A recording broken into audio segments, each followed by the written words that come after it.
You know, when you're home, your work ethic becomes a little bit off. But it and I'm not gets saying in people don't. tune with everyone else's.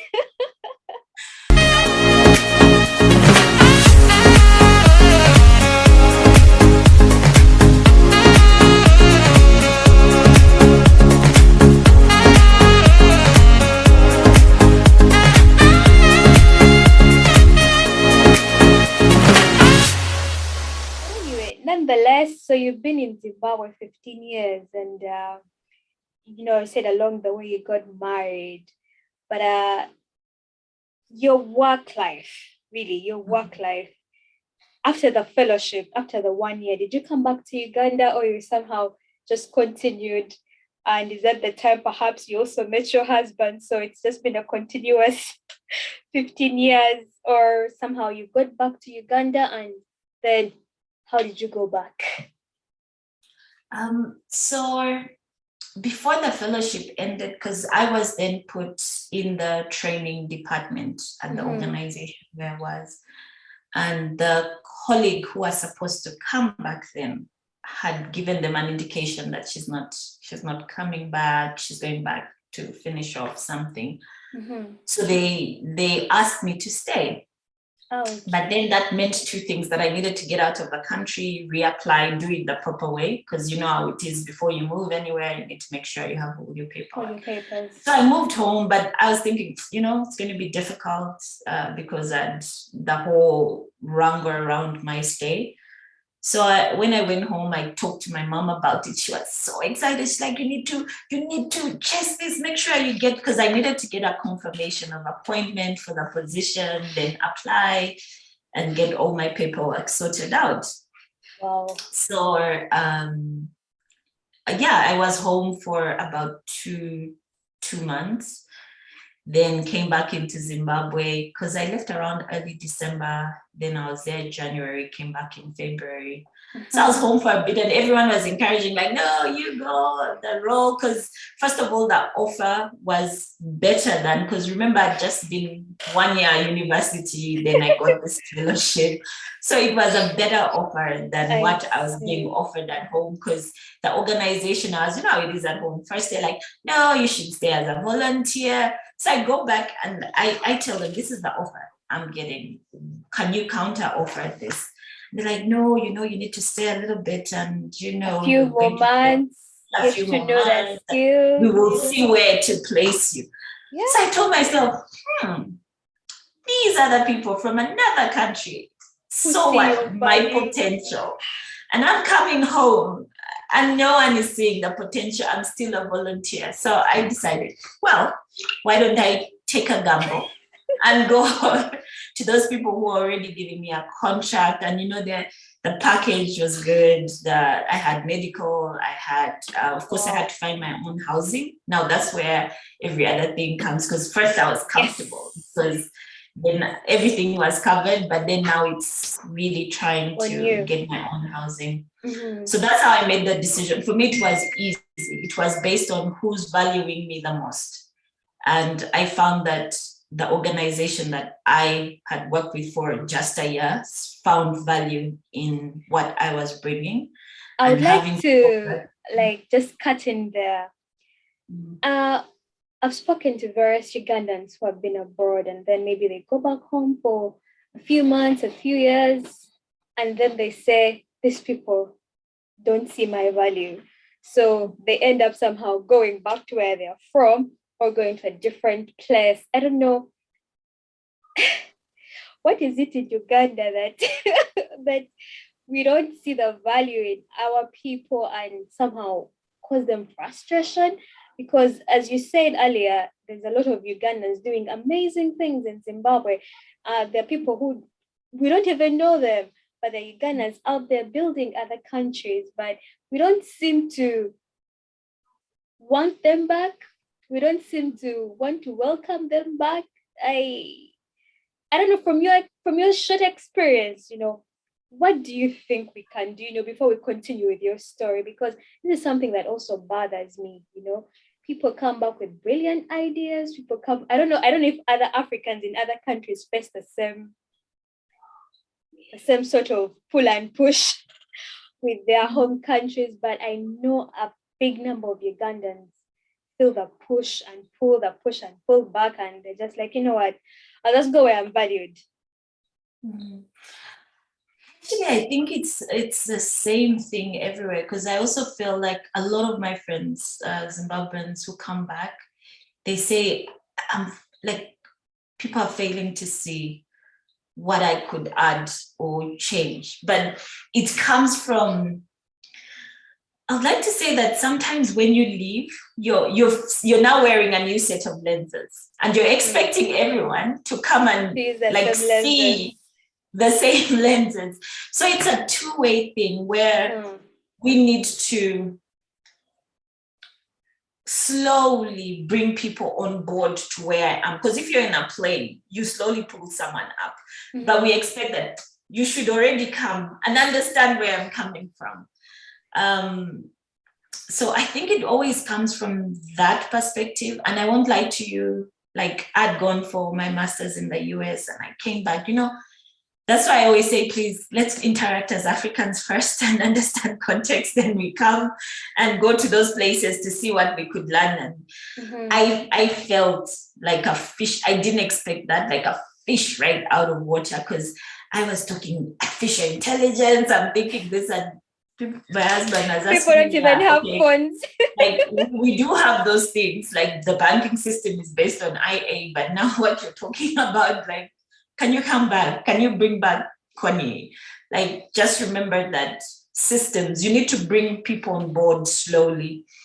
But I think it's a two-way dance from both sides, really trying to understand and being patient. I have a friend who came back from the UK. She wanted to come back to Uganda. The first year for anybody, even when you move into another country, is difficult. But she held her ground, and she's like, I'm going to keep getting to these offices. She didn't got a job, and she's making like huge differences. But not to say that that's not a problem. I think we need to open up space for maybe an ideas place. And I know the president is now trying to do that a lot, where he's encouraging a lot of people from the diaspora to come, whether it's investment or come back and invest in Uganda, or share ideas on how best we could do that. So now it's more deliberate. So maybe it always has to come from the political will. Like, if we have people coming from the diaspora, can we pick them up? Another friend I had here in Zimbabwe, she was a human resource headhunter. She later moved back to to Uganda. And she told me that, Connie, I'm literally looking for people. Are you willing to go? Because their companies here that are looking for Ugandans who are in the diaspora, so that they can hire them, because we then come back with a different work ethic. Yes. When you're home, your work ethic becomes a little bit off. But it gets in tune with everyone else's. So she was saying she's trying to hire people so that because it's like a work ethic thing. Because when you're away from home, you prove yourself. So when you come back home, that work ethic has instilled itself. Because I'm sure you do that, where you're always trying to prove yourself that I'm good. Yet when you're at home, you're like, I'll prove myself. I might not prove myself. I'll go to another job. That attitude. I can even go back home. I can even go back home and sit for a few months if you don't want me. Exactly. Yet here you're like, oh my goodness, if I don't, I need to make a plan. Yeah. So you come with that resilience that you've instilled from being a foreigner, in quotes, because yes, you are a foreigner. So you need people to see you and embrace you and bring you into their fold. So I think for me, that is it. But Uganda could do more. It could do more into just making people's lives a bit more comfortable. So I guess that's it. Because when you say value, it's so many things that I'm coming back and I'm giving this offering and I'm willing to take a salary cut for it. So it's people appreciating that, because people come, and I'm not saying that's the case in African countries, but if you see people who have also been in European countries, like you're taking, first of all, like efficiency, everything, you're taking that and compromising. So it's welcoming people and welcoming the ideas for development. Especially Because that. your ideas, people, the first thing people tell you, it won't work here, it won't work here. But who says that? Test it and see that it doesn't work, then don't accept it. So or modify it if it doesn't modify work. it for context, yes. So that Yes. it fits into All right. our environment. Thank you so much for that. So now you go back, you processed your documents, and now you're going to start this new job in Zimbabwe. And, I'm glad that your mom and, people around you encouraged you, because for some people, they don't have that support system. They don't have that support system. And probably someone is out there thinking, maybe I could try my luck elsewhere, but they are going to tell you all these things. You're going to which country? What? Haven't you seen this, and that on TV? What do you mean? There's a lot of, I don't know. Again, media has not really done justice to us as Africans, even among ourselves. So when you hear of a country, you're like, why would you go there? Just stay around. Just stay around there. You find other ways to survive. So it's really important and quite amazing that your family really pushed you and encouraged you to go for it. So please continue with your story. You had now to look for your own housing. You had to look for, get your feet around, probably maybe before you even had a company to get you around. But now you had to get in the nitty-gritties of public transportation in Harare. Please go on. So let me see, in terms of housing. So when I landed back, the good thing is the apartment that I had found, I'd spoken to the landlord. So this is what I did. When I was still on the fellowship, there was this house that I was in, and then the owner wanted to sell it. So the office allowed me to get an apartment, which means I got the apartment in my lease. So when I was leaving, I told the landlord that there's two things that's going to happen. I will pay rent for the period. There's a possibility I might come back. There's a possibility I won't be able to come back. So if I don't come back, my now brother-in-law was also interested in taking it. So I'd just given him that offer that if then you want to take it, you could take it. So at least I had a place, I had furniture, because then I bought my own furniture when I left in the fully furnished place. But I'd make like contingency plans to say, if this doesn't work out, I can either give it to the people who are coming for the fellowship, or somehow you cut your losses. You know how it is, you like cut your losses and you continue navigating home because you're home anyway. So that was easy. But now it was the rent aspect of it, because now that means I was working as a local, not now being funded. So that means now I had to navigate the terrain of the Zimbabwe dollar and trying to, yet I used to pay my landlord in US dollars and all of that. But the good thing is the office then maintained for all of us to be able to get foreign currency. So that was like a plus, because that was the thing I was going and I'm thinking, okay, if things get hard, I had saved some money for a ticket to go back home. But thankfully, then they pegged it on the US dollar and they gave us the US dollar. So that helped me now navigate. So now because now remember, being on a fellowship, now being a full-time employee, now a lot of things get triggered from how you're received. So I was worried about, will I have this job permanently, so that then I stay. So every year I always told myself I'm going home, because every year I thought I was going home. So I didn't want, you don't want to buy so much, but also you don't want to really like fall in love with the country. Comfortable life. Yes. So I think it helped a lot that I was on the fellowship, because part of the fellowship, the job I was in, integrated me a lot. And during that time, I was such a workaholic. So because, when you've gone in a place, there's two things you can do: either make friends or just bury yourself in your work. So I did that, but I also buried myself in work. I was already connected to a very good church. I think for me that helped a lot, even in terms of navigating foreign currency issues. Then through that church, I discovered there was a Ugandan who was a pastor in there. So it also made it easy for me. So I would like spend time with her if I needed anything. She was there, and the Ugandan community then, of course, I started attending meetings, because when you know someone, it helps a lot, because they help you navigate things that you might not know. Like if I needed money, if I needed to send things at home, or if I just needed everyone to know I'm okay, and getting things from home, because there's a point, I'm sure you read in the media, when there were no things on that the shelves in Zimbabwe. So would have, of course, the office, for me, the office was the first centering place for me, because they would give us a truck to go down to either Botswana to do a bit of shopping for us to have stuff, or down to South Africa.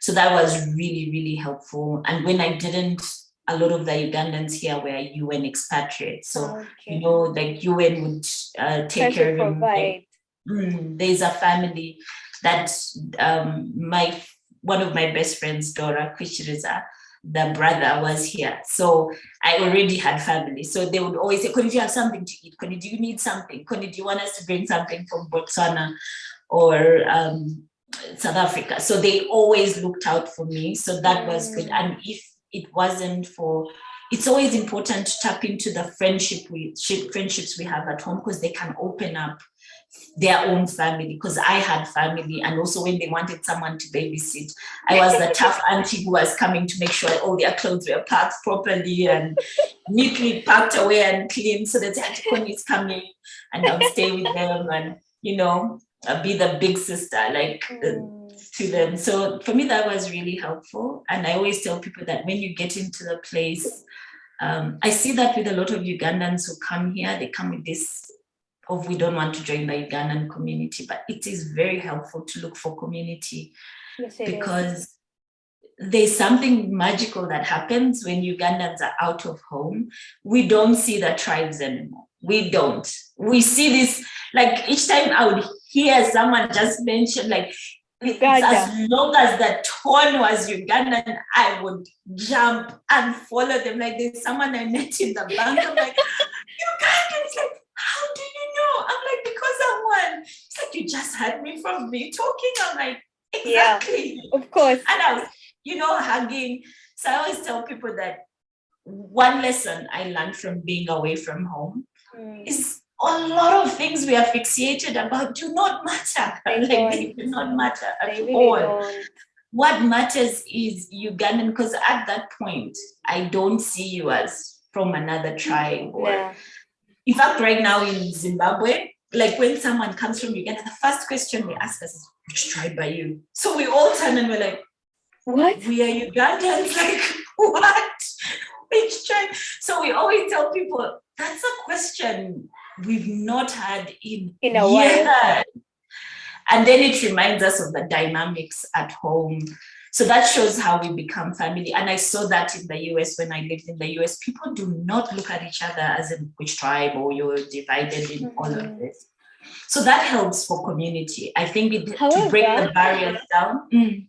However, I'd like to say perhaps, I don't know the Ugandans that you've met, but the ones that I've met on this side, especially ones who have not been here a long time, say who have just come a year or so, are still entrenched in the whole, I'm from here, you're from there, you speak like this, so you're like for making us suffer.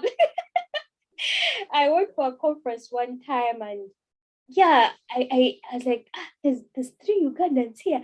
That's a miracle. I can hardly find a Uganda even in the greater, where I'm staying. So I was so excited. I walked up to them and blah, blah, was talking. And then one of them was like, what is your name? Then I tell them, they're like, I was like, what does that mean? What is that supposed to mean? But after some time, I realized he was fresh off the boat, fresh off the plane. And so he still had those, a bit of dynamics playing here and there. And then also I remember going for but there, as I said earlier, the African community here is not as big, really. It's not really as big. So before COVID, we would have like beach parties in the summer and all. So you'd go and meet all kinds of people from all over Africa. Some people have made food from their home countries. It was really a fun-filled day. So some of the Ugandan girls I met were really not kind to me. And they were not fresh off the boat. And I wondered, I was like, I came here with my excitement. I had Ugandans where I walked up to them, I greeted them, I told them my name, and they're like, but that doesn't sound like a Ugandan name. I was like, what? It what? Okay. So the other thing that even made it worse is that they were not even speaking to me in English. They had changed to speaking to Japanese. And I was like, at least speak to me in English, because at that time I was also just fresh off the boat and my Japanese was really not there. It was almost non-existent. And I won't lie, that really made me feel unwelcome. And from that point onwards, I sort of withdrew from the Ugandan community and I started seeking out the Kenyan community actually, because those ones were more warm and welcoming, because they usually accidentally think I'm Kenyan because of my name. They're like, it sounds like, are you from here? Are you from, they say it's like one of their names. So I must admit that experiences are different. For me, my experience so far has been that some of the few Ugandans I met the first time were really not welcoming. So I withdrew from them. But then the ones I met after, especially those ones who have been here a lot longer, those ones were more welcoming and they were happier to know that there's another Ugandan, because we are really, really, really few, So perhaps that's something we also need to address, but I guess that's also on a very individual basis, on a very individual basis. So I just wanted to bring that up because, our experiences are different, but I am happy for you that yours were, lovelier. For me, I must thank the Kenyan community and the West African community, because those ones, wherever we go, they are much more, excited to meet you.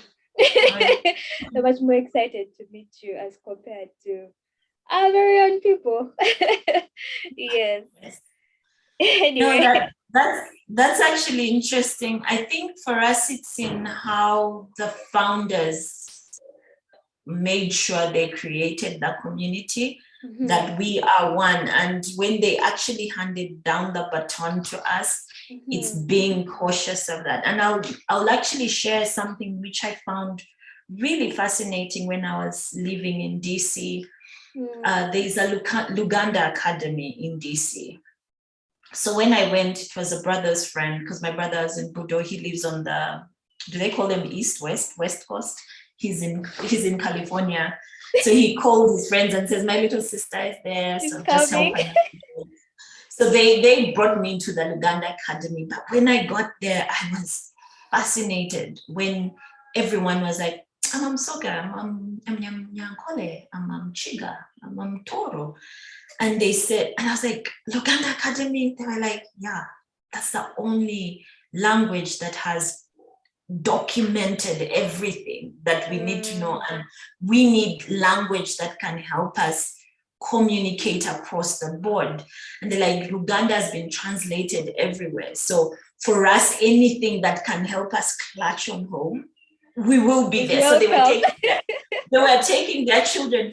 So it opened. That's why I say that each time new lenses are brought onto your eyes, like someone came from DC and she was saying that, and why don't we start an Uganda Academy? And we're all like, But then after my eyes opened to that, I'm like, it's true. Because the truth is, the culture that has been sold out there is actually Uganda culture. Yes, so we either embrace it or let our biases then take over. So actually, I remember going there and I'm like, I'm now curious. Like, I actually wanted to learn because my roommate in DC was a Mnyankole.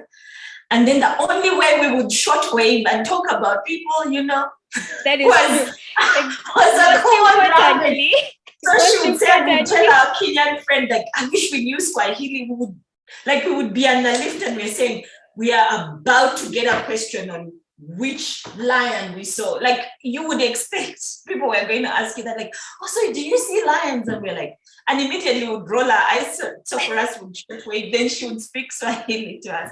So it made me realize the importance of language, the importance of a common language, instead of us always just like fragmenting and your nose is too straight or your face is a little smaller. So the community here helped me. Even the community in DC now gave me a new lens to see the importance of that, because they always said, look, Swahili is now being taught in all universities, in some, not all, in the US. Even in Japan, they have Swahili. So it's amazing. Remember, business is about having more people who communicate. So Microsoft will translate Uganda if all of us are using it, or Swahili, because there's a translation. So one of the people who encouraged people to join was that. So I completely understand. And sometimes I think we need to be kind to those people, because they're still so ingrained in their biases that they don't even know. So for us, immediately when someone asks that question, we all turn around and explain to you that it's not important. It doesn't build us. It doesn't. So I think them bringing it into the picture was important. And just like you, because I'm closer to the eastern side, you won't believe in Uganda, people have always like either put on dreadlocks or something, which wasn't very common to Uganda. So people would say, now this Kenyan, look at this Kenyan. So I would then speak to Uganda like, how did you learn? I'm like, because is your mother Ugandan, your father Kenyan, maybe. So, and do you know how that's, you see how we judge people because of a certain look. I was more of a cargo pants person, which is not very Kenyan, but Ugandans associated it with being Kenyan or wearing safari, So they used to pick on me a lot. So I guess for me, I understood, because I'm like, I'm Soga, like my name. Yeah. But yeah, for me, my community here, they quickly put you in check the moment you bring it up. And it's not that we don't know or we are aware of the different tribes or the beauty of each culture.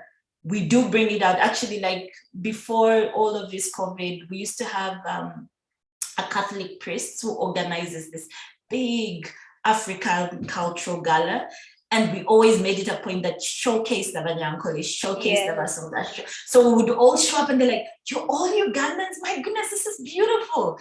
And we'd say, yes, that's the beauty of it. So it taught me that we need to elevate the beauty of our cultures and elevate country also. And forget about the divisions, but elevate. So for us, we've been able to navigate that. We elevate when it's important to showcase the beauty, and elevate country when it is important to elevate country. You've actually already, touched upon the next question I wanted to ask, and that is the pros and cons of living, in your case, maybe in Zimbabwe. And you already talked about the fact that, you get different lenses. Every experience you get, you're like, this is possible. This is this. So other than that, what have been some of the other, pros and cons? You also talked about, perhaps the feeling, you feel more Ugandan than anything these days, probably as compared to when you're back in UG. So other than those pros, what other pros have you, have come your way? And what are some of the cons really? Because most times I'm sure when you tell people, I'm going to work abroad, or I'm going to work, everyone is just thinking of the glam that comes with working abroad. Yet actually the realities are a bit different. So what has been your experience? So for me, in terms of the pros, I would say I've learned a lot about Zimbabwe in a way that media would never have taught me, or history would never have taught me. So the aspect of diversity is very, very important, like very, very important for so many people. Like sometimes I would spew my naive, I know we criticize people, but I would spew my naive statements to people, and they're like, Connie. And my father-in-law is really good. He just says, you know what? I think you need to read the book that Coglan and Welsh read and come back and we have a conversation. Then you understand the dynamic of what Zimbabweans had to live through, the histories, so it makes you understand. And for me, that means you're expanding intellectually. So when you're then submitting, you come from a place of knowing, of knowledge, not a place of judgment. So for me, I say that's a big pro. And that's why I always tell parents, send your children out of Uganda, let them study elsewhere and bring them back, because it will help other people see Uganda in a different light, but also see another country in a different light. And I'll see another pro. This is something that I'm going to digress a bit. There's a time I was coming from Liberia. So I was sitting with colleagues from Zimbabwe, and one of them was, because Zimbabwe had good infrastructure. So when you move into like a messy infrastructure like Uganda, people are like, So when people moved into Liberia, so people were so uncomfortable, like, oh no, because when you hear beaches, you've got this vision of a beach that someone sells to you. So I'm talking to them that all I saw was opportunity. So they were thinking, what the hell is Connie talking about?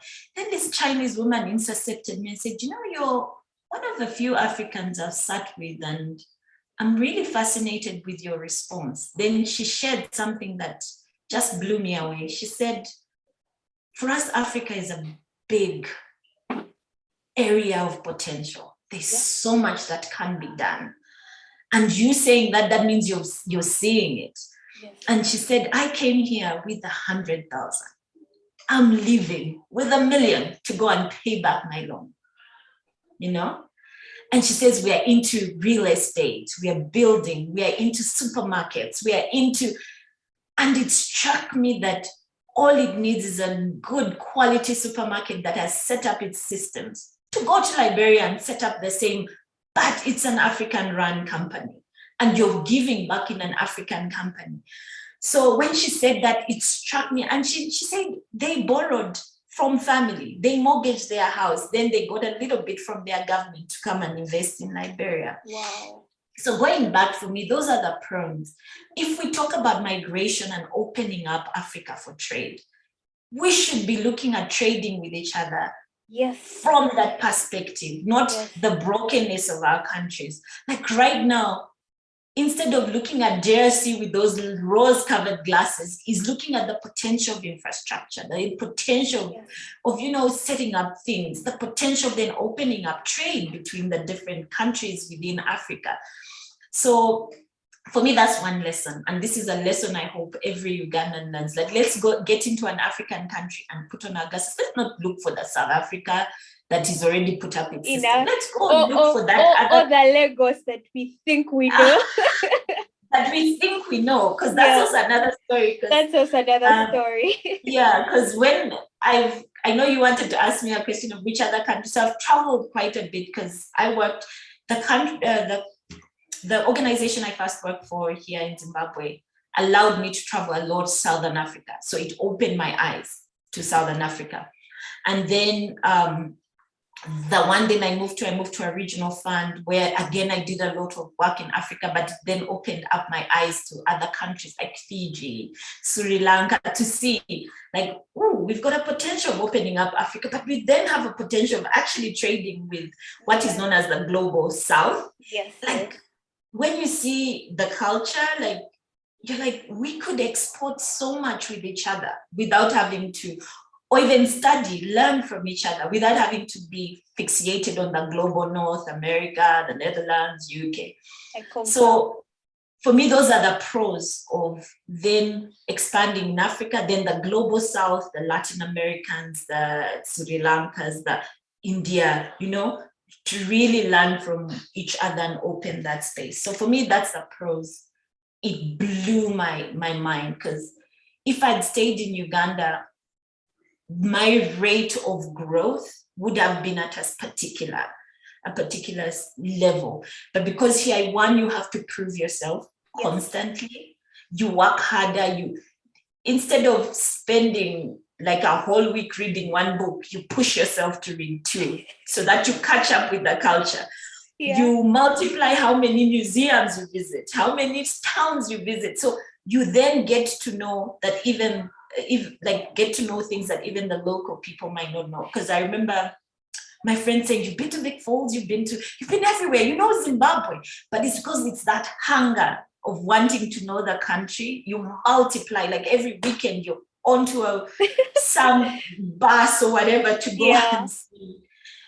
For me, what was helpful was my job took me, because I was in the training department, so it took me from the unreachable places. And also my colleagues were very good. They're like, if you've not been to Mutare, when you're not in Zimbabwe, so it raises your curiosity to then go. So for me, it's a pro from that angle. But then the cons, I would like to get into the cons. The cons is those border issues. It's very important for people to know that when you're moving into another country, you're not getting into your mom's house. You're getting into another person's house with new rules, with new procedures. So being aware of that and doing your research, I relied on my colleague. I should have done my research to know that before you land into Zimbabwe, if you're going to work, you apply for a permit. Just to add into that, when you talked about your colleague not having told you about a working visa, we sometimes forget that the people we are asking these questions are explaining to us from their perspective as a local, not their perspective as a visiting person or as a foreigner. I will please allow me to also digress a bit. I recently had an info session with some Japanese who are JICA volunteers. Will be going to Uganda, I think maybe early next year. And, they asked me, tell us about Uganda, blah, blah, blah. So I, made some PPTs, talked to them. They asked them to send questions before, and then, we got along, we discussed. But one of the gentlemen said, I have a question.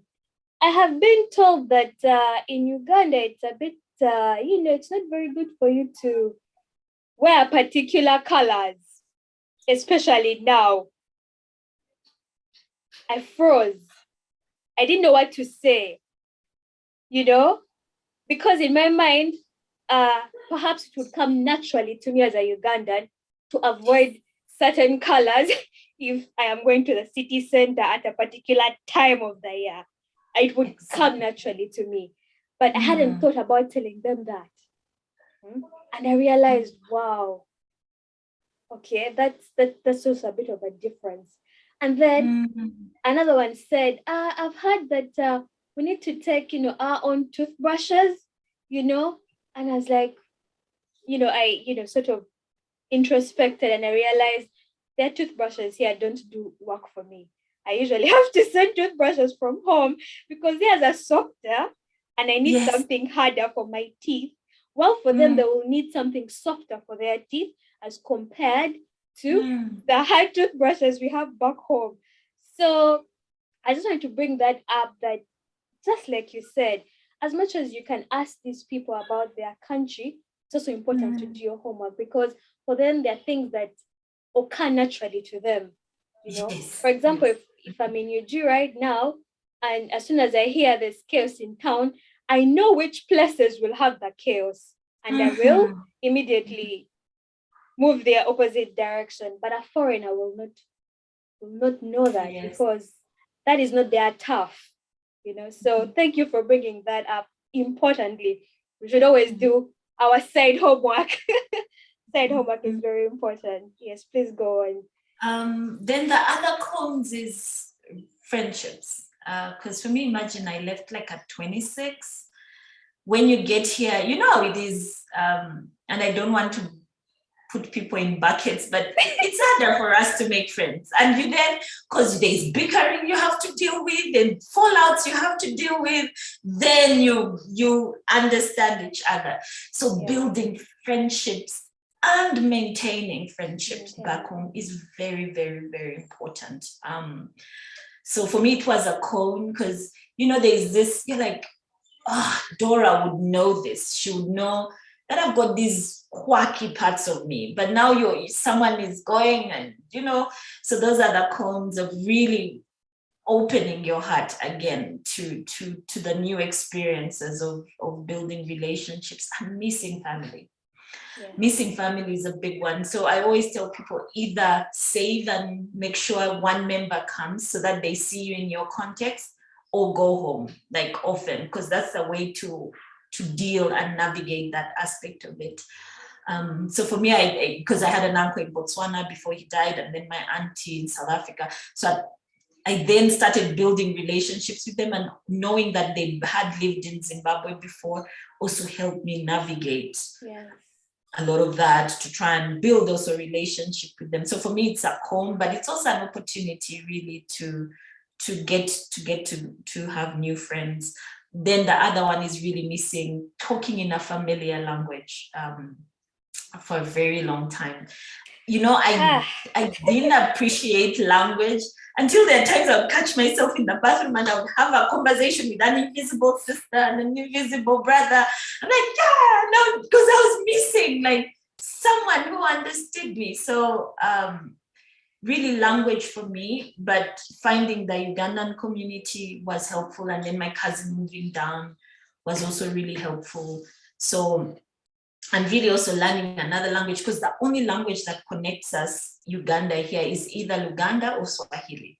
So getting to know those two so that you're connected.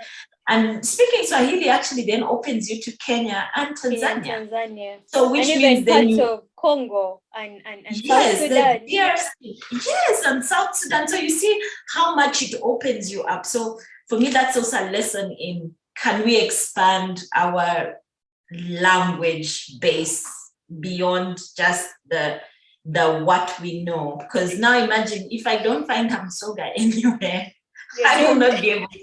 So the fact that I speak Luganda opens me up to more people. Like, you would be surprised, in our meetings will be all of us shooting off in Uganda. And then if someone comes, where are you from? Then we think about it and we're like, oh, okay, yeah. Or we speak English, especially when it's our colleagues from Northern Uganda who don't necessarily speak language. The Bantu languages. Bantu people can somehow survive together. Yes. But our other brothers and sisters, it's usually very difficult. But you should see us, like, we've got friends who are Anyankole, so there are times when we're like, how do we say that in Soga? Then they say, that's what we say in Anyankole. So then we're like, speak it, just speak, we will understand. So because that time we are missing, and when we get to supermarkets, you should see us, we'll be talking at the top most of our voice, because you've seen a Ugandan, and everyone's like, Nigerians, you're like, yes. Just to add on to that point, sometimes I call my siblings, and I'm like, guys, please don't speak to me in English. I have had my quota of English for this month. I am calling you because I need to express myself in the language that speaks to my soul. Okay? So please, even when we are texting, sometimes I am texting away in Rinyakitara. And sometimes they're like, but they don't understand. I'm like, you guys, you don't have to understand what I'm going through. Just reply, okay? Me today, I am not speaking in English. I'm not going to die in this colonizer's language. And so sometimes